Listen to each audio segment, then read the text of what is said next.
Nagwala ang coach ng Memphis Grizzlies sa nangyari kay Ja Morant. Tinawanan lang siya ni SGA. Exciting ang laban na to. Wala nang nakaupo sa bench ng Dallas Mavericks, mga idol. Worst moment in franchise history. Nang trip pa si Giannis. Well, may panibagong milestone si Giannis Antetokounmpo, 6th youngest NBA player to reach 20,000 career points.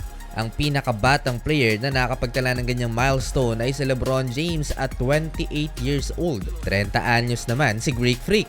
Well, as expected, tinambakan mga idol ng Milwaukee Bucks ang Dallas Mavericks, ang post-Kyrie Irving injury for Dallas. 34 points si Damian Lillard, 32 points, 15 rebounds naman si Giannis Antetokounmpo, habang sa Dallas Mavericks, Klay Thompson, 28 points with 6 3-pointers. Kulang yan para talunin ang Milwaukee. Battle of two young stars ng NBA, Shai Gilgeous-Alexander versus Ja Morant. Kilala sa foul baiting itong sa SGA. 3 minuto na magsimula ang first quarter, nakapag-draw kaagad siya ng foul sa Memphis superstar. Nasa free throw line na ang OKC guard nang sinabihan siya ng referee na no free throws. May kaalatan ang simula ni Ja Morant, 3 out of 9 lamang sa field.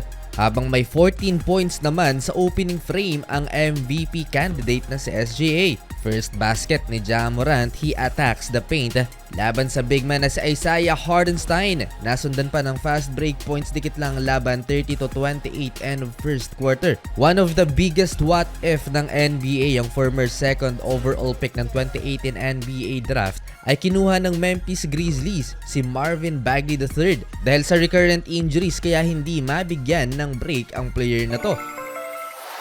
Second quarter, kailangang awatin si Taylor Jenkins, ang coach ng Memphis Grizzlies, dahil sa no-call play back-to-back kay Ja Morant kahit may contact. Ito yung first complaint ni Ja Morant at Taylor Jenkins sa referee. Ito naman yung sumunod na no-call play kay Ja Morant. Dito nagwala yung coach ng Memphis Grizzlies na si Taylor Jenkins at na-technical pa, kakareklamo sa referee. Kailangan siyang awatin, mga idol, dahil may history ng pagkaka-ejecto, kakareklamo sa official. With 3 minutes left ng second quarter, Ja Morant finally gets a call and has been given 2 free throws. OKC up by 661-55 at the half. May kaunting pisikalan pa, Ja Morant versus Jalen Wells, papatapos ang first 2 quarters. So menyas pa itong si Ja Morant na parang sinasabi niya bayad ang official, pero tinawanan lang siya ni SGA going into locker room.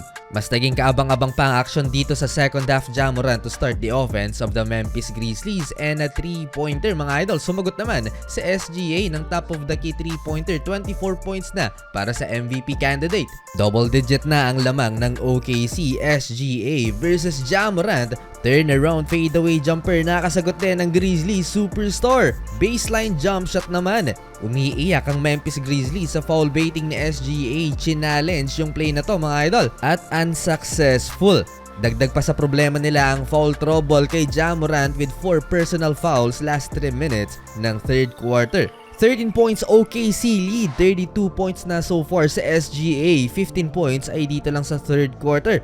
Final quarter, step up si Scottie Pippen Jr., 91-85, balik sa 6 ang hinahabol ng Memphis Grizzlies. Oklahoma City Thunder with a counter attack, balik sa 15 points ang lamang nila, 100-85, 7-minute mark ng fourth quarter. Inconsistent ang performance ni Ja Morant sa game na to at may 5 turnovers na din. Down the stretch, mga idol, na foul trouble din sa SGA with 5 personal fouls. 9-0 run for the Memphis Grizzlies, 15 points for Scottie Pippen Jr. and Ja Morant, deep 3-pointer last 3 minutes, 112-99. Well, natalo ang Memphis Grizzlies for 4 consecutive games habang 5th winning streak na ito ng OKC.